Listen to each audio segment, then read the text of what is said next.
জায়ানন্দিনী টেলিবাংলা থেকে আমি আছি সবরা জাহান জেরিন। আমাদের নিয়মিত অনুষ্ঠান গল্পপাঠ নিয়ে। গল্পপাঠের আজকের পর্বে থাকবে বনফুলের ছোট গল্প। গল্পপাঠে আজকে যে গল্পটি থাকবে তা হচ্ছে বনফুলের ছোট গল্প ছোট লোক। চলুন গল্পটি শুরু করা যাক। উন্নত মস্তক রাঘব সরকার দ্বীপ্রহরে নিদারুণ রৌদ্র অপেক্ষা করিয়া দ্রুতপদে পথ চলিতেছিলেন। তাহার পরিধানে খদ্দর, মাথায় ছাতা নাই, পায়ে জুতো অবশ্য আছে, কিন্তু তাহা এমন কণ্ঠশূন্য যে বিক্ষত পদয়কের ষোড়শয্যসয়ী বিশ্বমে মর্যাদা দিলে খুব বেশি অন্যায় হবে না।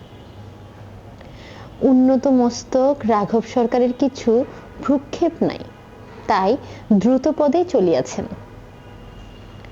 সুনীতিদৃষ্টিত নীতি অনুসরণকারী অনমনীয় চরিত্র রাঘব সরকার চিরকালেই উন্নত মস্তক।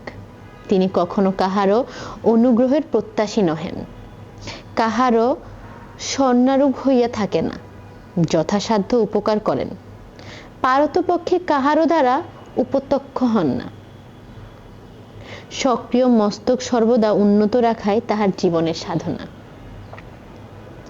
ঠুন ঠুন করায় ঘণ্টা বাজাই এক রিকশাওয়ালা তাহার পিছু লইল। রিকশা চাই বাবু, রিকশা। রাঘব একবার ঘাড় ফিরাইয়া দেখিলেন। অস্থি চর্মাস্বর লোকটা তাহার দিকে লোলুপ দৃষ্টিতে চাহিয়াছে আছে, যাহার নিতান্ত অমানুষ, মানুষের কাঁধে চড়িয়া যার ইহাতেই রাঘবের ধারণা। তিনি জীবনে কখনো পালকি অথবা রিকশা চড়েন নাই, চড়া অন্যায় মনে করেন। খদ্দার অস্তিন দিয়া কপালে ঘামটা মুছিয়া বলিলেন, না না, চাই না। দ্রুতপদে হাঁটিতে লাগিলেন। ঠুন ঠুন করিয়া ঘণ্টা বাজাইয়া রিকশালাটা পিছু পিছু আসিতে লাগিলেন। সহসা রাঘব সরকারের মনে হইল বেচারা ইহাই হয়তো অন্য সংস্থানের একমাত্র উপায়। রাঘব কৃত্যবিশ্ব ব্যক্তি, সুতরাং তাহার মস্তিষ্কে ধনিক বা দরিদ্র নারায়ণ, বোলশেভিজম, ডিভিশন অব লেবার, পল্লীর দুর্দশা, ফ্যাক্টরি, জমিদারি অনেক কিছুই নিমেষের মধ্যে থেমিয়া গেল। তিনি আর একবার পিছু ফিরিয়া চাহিলেন। আহা, সত্যি লোকটা জীর্ণ শীর্ণ, আহার কৃষ্ট। হৃদয়ে দয়ার সঞ্চার হইল। ঘণ্টা বাজাইয়া রিকশালা আবার বলিলেন, চলুন না বাবু, পৌঁছে দেই। কোথায় যাবেন? ওই শিবতলা পর্যন্ত যেতে কয় পয়সা নিবি? 6 পয়সা বাবু, 6 পয়সা। আচ্ছা আচ্ছা, আই। রাঘব সরকার চলিতে লাগিলেন। অসন্নবাবু চতুন, তুই আয় না। রাঘব সরকার গতিবেগ বাড়াইয়া দিলেন। রিকশাওয়ালা পিছু পিছু চটিতে লাগিল।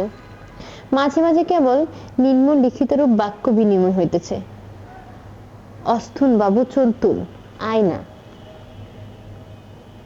শিবতলায় পৌঁছিয়া রাঘব সরকার পকেট হইতে 6টি পয়সা বাহির করিয়া বলিলেন, এই নে।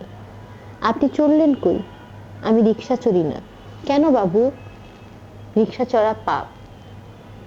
ও, তা আগে বললেই পারতেন। লোকটার চোখে মুখে একটা নীরস অবজ্ঞা মূর্ত হইয়া উঠিল।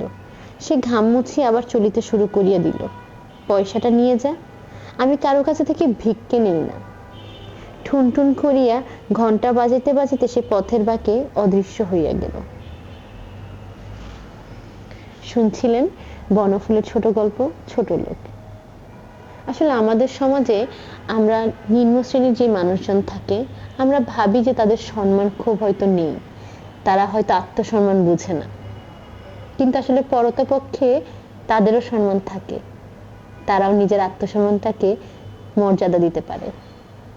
যারা পরিশ্রম করে খায়, যারা দিন মজুর, দিনে আনে দিনের টাকায় দিনে হচ্ছে খাওয়া দাওয়া করে, দিন শেষে শান্তিতে সেও ঘুমাতে চায়, সেও চায় তার পরিশ্রমটা হালাল হোক।